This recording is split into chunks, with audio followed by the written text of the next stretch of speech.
Bonjour à tous, bienvenue dans l'émission des Jeux Olympiques de Paris qui se sont officiellement ouverts ce vendredi 26 juillet au terme d'une cérémonie d'ouverture sur la scène grandiose. De Louis XIV au Mignon, des Misérables à Lupin, cette cérémonie d'ouverture des JO, imaginée par Thomas Joly, était pétrie de références et a fait le tableau d'une France fière de sa diversité et riche de son histoire, avec en guest star Lady Gaga et Aya Nakamura qui a fait danser la garde républicaine. Et puis à 22h54 précise, Emmanuel Macron a proclamé les JO 2024 ouverts, avant que Zinedine Zidane ne transmette la flamme à Rafael Nadal. L'Espagnol a été rejoint sur la scène par Serena Williams, Carl Lewis et Nadia Comaneci. Ce sont finalement deux légendes du sport français, Marie-Josée Pérec et Teddy Riner, qui ont embrasé la vasque en forme d'un ballon dirigeable qui s'est envolé dans le ciel de Paris, pendant que Céline Dion chantait l'hymne à l'amour d'Edith Piaf depuis le premier étage de la Tour Eiffel. On est effectivement très heureux, c'était une très belle cérémonie qui ressemblait exactement à ce qu'on a rêvé. Ça fait des années qu'on travaille dur pour mettre à l'honneur la France, les Jeux Olympiques, les athlètes. On voulait proposer une cérémonie complètement inédite, une première de l'histoire en dehors d'un stade sur la Seine. Une cérémonie avec beaucoup d'audace, avec beaucoup de messages, avec de belles surprises, que ce soit dans la musique, que ce soit dans la lumière, que ce soit sur la vasque et la mise à l'honneur des athlètes. Je pense qu'il y a d'abord l'idée, dans une cérémonie olympique, il y a forcément déjà deux hymnes. Il y a l'hymne du pays et l'hymne olympique. Mais en France, nous, on a la chance aussi d'avoir l'hymne à l'amour, chanté par Edith Piaf, en tout cas écrit et interprété par Edith Piaf. Et on voulait ce troisième hymne dans la cérémonie. Et avec l'équipe qui nous entoure, on s'est demandé qui était la plus grande chanteuse qui sait aussi bien chanter l'amour. Et c'est Céline Dion. En tout cas, c'est ce nom sur lequel on est tous tombés d'accord. Alors on lui a simplement proposé ce concept, cette idée pour clôturer sur l'envol de la vasque, d'entendre l'hymne à l'amour, et je pense que c'est ce qui l'a séduit. C'était une vraie surprise. On l'avait entendu dans les médias quelques jours auparavant qu'elle passerait sûrement sur la cérémonie. Mais là, on s'y attendait pas sur la Tour Eiffel avec Edith Piaf. Vous pouvez pas faire mieux. C'était très beau, mais très pluvieux. Mais non, en vrai, c'était incroyable et je pense qu'on a fait une très belle cérémonie. Voilà, malheureusement, le temps n'était pas avec nous, mais on en gardera un bon souvenir, je pense.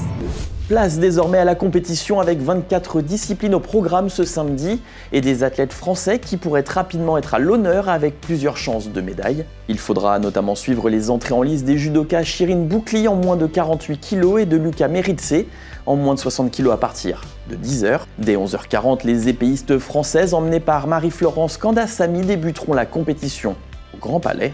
Au programme également de ce samedi, l'entrée en lice des basketteurs de Victor Wembanyama contre le Brésil à 17h15, celle des handballeurs de Nicolas Karabatic face au Danemark à 21h, sans oublier la demi-finale de l'équipe de France de rugby à 7, emmenée par Antoine Dupont qui affrontera l'Afrique du Sud à 15h30 pour une place en finale qui, elle, se jouera à 19h45. Je vous le disais, un gros programme attend donc la délégation française qui devrait décrocher ses premières médailles ce samedi. Et quoi de mieux que le Club France pour aller fêter les futurs titres olympiques. Installé dans la grande halle de la Villette dans le 19e arrondissement, ce sera l'un des lieux incontournables de ces Jeux Olympiques de Paris 2024.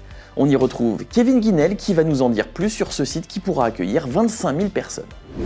Nous sommes ici au Club France, au nord-est de Paris, situé dans le parc de la Villette. Le Club France est bordé par 13 autres nations, dont le Brésil, les Pays-Bas, le Mexique, l'Inde.